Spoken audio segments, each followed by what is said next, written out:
to another segment of What's for Tea with Tracy. So glad that I'm back. We've missed coming and showing you how to cook stuff. Today we're going to do something, it sounds really fancy, but it's really easy. It's called baked chicken wrapped in sage and prosciutto, and it's really easy to do. So you bake it in the oven for 35 minutes. I'm going to serve it with mashed potatoes today. So let's get started. I'm so glad I'm back, everybody. I'm just going to get the stuff out the fridge. So I've got 4 chicken breasts here. I'm actually doing 5 today because there's 5 of us. And I've got prosciutto. So what you do is you just get your chicken and you wash it. I've already pre-washed it. Well, what we do is we get our chicken and we wrap the sage leaves around it, and then 2 of the prosciutto strips, which are here. So it's really easy to do. And then you put it in the frying pan and you fry it for 2 minutes each side, and then chuck it in your baking dish, and then the rest of the ingredients we'll do in the frying pan as well. So we'll just get our chicken breast and our sage leaves.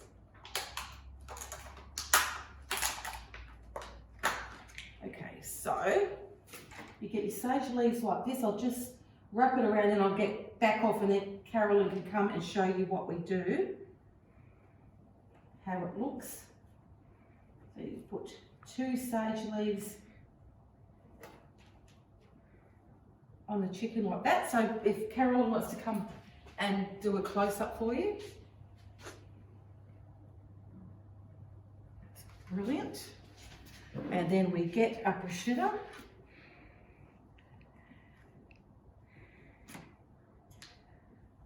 And we get a big one like that, or 2 small ones. And then we just wrap it around the chicken like that, like you're making like a little taco. I'll just go here if Carolyn wants to, what it looks like. And then what we'll do that with all 4 chicken breasts.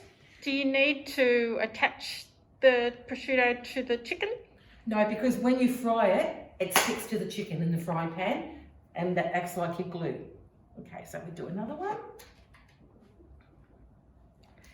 And why do you wash the chicken breast? I just wash it because that gets rid of the excess. When you buy it in the packet, it gets rid of the excess blood that's around it and stuff like that. And also it's good too because why it's a little bit damp, when you put everything, the sage leaves stick to it. So that's good as well. Okay, another one. Now I'm going to be doing one for Bernadette. Like if you don't want prosciutto on it, you can just put sage leaves on it, but she doesn't like prosciutto, so that's why I'm doing hers a little bit separate. Now you can buy these sage leaves from Coles. I don't know about Safeway. I haven't seen them at Safeway, so I've got mine from Coles. Or grow it in the garden. Oh, you could grow it in the garden, absolutely. Here, put some more sage leaves on this one. And with Bernadette's, I'm just going to just put the sage leaves on. It's really yum. It sounds fancy, but I tell you, it's really good. And here's the last little chicken breast, like that. And I'm going to serve it with mashed potatoes today. Here is Bernadette's. That's what Bernadette's looks like. We'll put some oil in it, any oil that you want.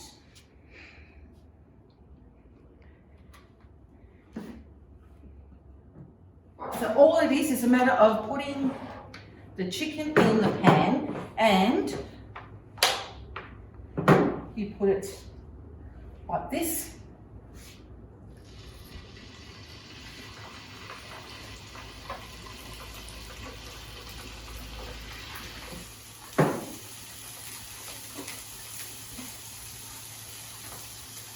And then you cook it for 2 minutes each side. I'll just get Carolyn to come over and can have a look at it. Right, what's my sauce? Perfect. So we do it 2 minutes each side, and then what I will do is I will put it in my baking tray, and then I will use the rest of the ingredients, which is half a cup of chicken stock, 1 red onion sliced up in wedges, and 1 can of cherry tomatoes. Now you can get this from Coles. I don't know if Safeway sell them, but this is the brand. I don't know, I haven't found any other brands of cherry tomatoes, but that's that. And we also have some garlic as well that will chop up. Could you use fresh cherry tomatoes? You could use fresh. Oh no, you need the juices though. Okay. That's why you need fresh cherry tomatoes. Okay. Give it a swish, swish, swish. Like that. Okay. Smells good. You just really want it to brown the chicken and get the prosciutto to stick. So what we'll do is we will now flip it over. See if Carolyn comes over as I'm flipping. See how it's sort of stuck to the chicken? Like that. See that, how it's stuck to the chicken? That's what you want. So that way it's not going to fall off. Carolyn, come again. See how I'm turning her and it's sticking to the chicken? It's acting like a glue.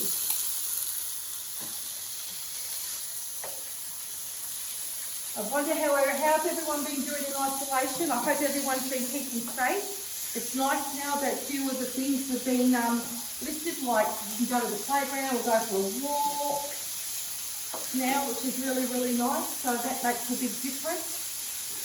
Hopefully it won't be too much longer, so you can go and visit your family and things like that. But I'm really glad that we're back doing this cooking show. We couldn't do it because of stage 4 restrictions before they did the roadmap up. So we'll still be doing What's the Tea with Tracey every Thursday at 5 o'clock. And then our story times will start.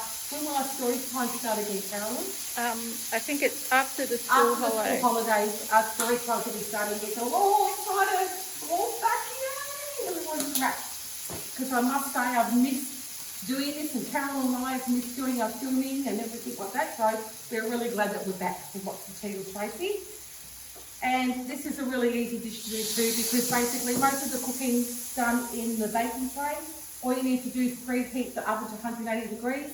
Once you've done the rest of the ingredients in the frying pan and you chuck it in here, what you do is you cook it in the oven for 35 minutes. And I'm going to be serving it with mashed potatoes. And I do my mashed potatoes in the microwave. This is a dish that I got from Tupperware, but any microwave dish you can use. What I do is I cut my potatoes up, I put boiling water in it, I put the lid on it, and I put it in the microwave for 20 minutes, and then mash my potatoes. So easy. It's been on about a couple of minutes, do you reckon? Okay, so I'm going to turn the frying pan off while I cut up the other ingredients. We're going to put Bernadette's one in here, and ours will go in the baking tray like this. Okay. Oh, I forgot to tell you too, we put rosemary leaves in there as well. I got them from my garden fresh, rosemary sprigs. I'll show you. Okay, here we go. This is all you do. That's what it looks like. To go into the oven for 35 minutes. You don't clean the frying pan because you want all the juices from the chicken. Okay, so I'll put these here. And I'll show you something that I have got in my garden. Rosemary sprigs, fresh rosemary sprigs. I'm proud of that. It's the only thing I've ever grown. Everything else dies. They call me, I even killed a cactus. How can anyone kill a cactus? Me. I killed a cactus. Okay, so I'm just going to cut up our red onion. Just loosely in wedges. You can use a normal onion if you like, but for some reason a red onion and it's a little bit sweeter, so it's a bit nicer. Just like that. Loosely cut. Wedges. Chuck it in the frying pan. We'll turn it on now. You just cook it to its translucent.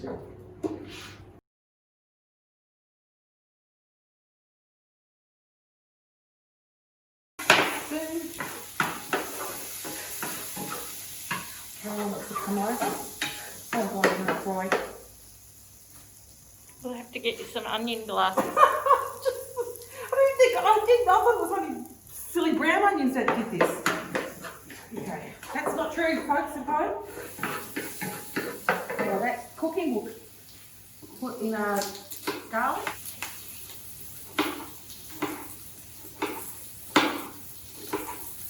You don't have to cook the onions till they're cooked, you just have to cook it till they're sort of translucent. See how they're sort of picking up the juices from the pan. I might put a little bit of more olive oil in, just a touch, a sprig. See how it's changing in colour a little bit? Okay. Alright, just cover our garlic.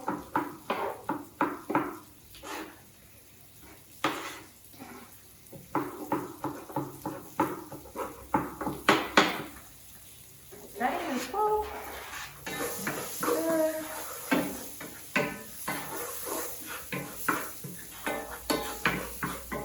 Oh, it smells great. Okay, so for the rest of our ingredients now, we get half a cup of chicken stock and the canned cherry tomatoes. Or 125 mils.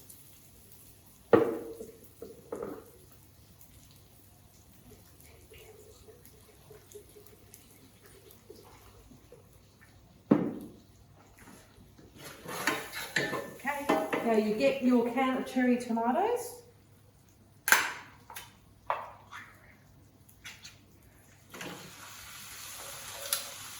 Do they have to be cherry tomatoes? Yes, they do, because it adds a sweetness. They don't have to be, but I would recommend cherry tomatoes. Or you can do a can of diced tomatoes if you like. But the cherry tomatoes, it's just got the sweetness in it, because when you cook it, they burst over the chicken. Then we put in our chicken stock.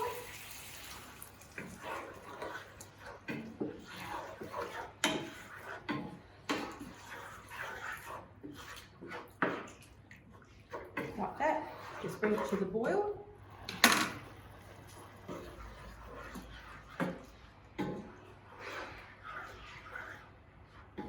Just bring it to the boil. And some of the juices will evaporate while you're cooking as well, some of the liquid. So you cook it for a couple of minutes. Okay. Smells good. So that's enough. So what we're going to do is we're going to pour it over the chicken, and we're going to put our rosemary sprigs in, and we're going to cook it for 35 minutes. How's it smell? Delicious. Smells good. Now, could you do that on a pan on the stove if you don't have an electric fry pan? Yes, absolutely. You don't need a frying pan. You can do it on a pan on the stove. No problem whatsoever. All right, so now I'm just going to spoon some liquid over Bernadette's one, like this. A couple of cherry tomatoes for her. And that's how hers will cook. And then I'll put some rosemary sprigs in there for her as well. And I'll chuck that in the oven. For us, get the rosemary sprigs, just like that. For my gut, I can't believe I did this. And then we get the frying pan. And Bob is your uncle. And we just pour it over the chicken like that. How easy is that, Carolyn? Looks pretty easy to me. Sounds fancy pantsy, but it's not that fancy pantsy.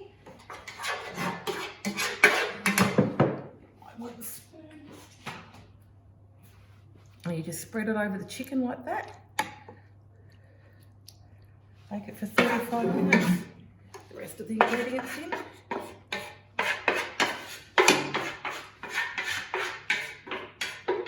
If you want, you can open at about 25 minutes after cooking. Just get a spoon and spoon some of the liquid over the chicken. I'm just going to put it in the oven now, and I'm going to cook that at 180 degrees for 35 minutes. and I will peel my potatoes and cook them for about 15 minutes after cooking. So I'll cook it for 20 minutes. So about 15 minutes after your chicken's been in the oven, that's when you just put your potatoes on to cook. And then we're going to mash them, and that's what we're going to have for lunch. We'll come back and check the chicken in about 20 minutes to see how it's looking. Okay, I've just got the potatoes out of the microwave, as I said before I put them in. If Carolyn wants to come and have a look to see what they look like, I've already drained them. That's what it looks like when you cook them in the microwave. And now I'm going to mash them. So what I'll do is I mash mine with a beater. My mum's always done it. I've always done it. I find it really easy. It makes them nice and smooth. So we're going to put in a couple of tablespoons of butter. Just like that. Some milk. As you're mashing it, if you need more milk, you just add. I just go by feel. Like that. If you want to come over and have a look, Carolyn, about how much milk I put in. About that much milk. And then I'll get my rusty beaters. Just do it like that.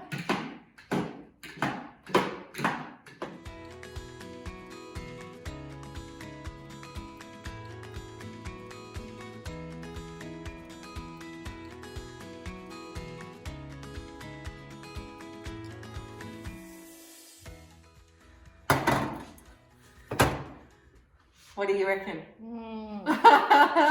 Smells good too. Smells good. So we're going to serve it up with our mashed potatoes. Bernadette's is in the oven as well. That's what hers looks like. So she has a separate. Okay, so here we go. We're going to serve up. We're going to get a plate of mashed potatoes.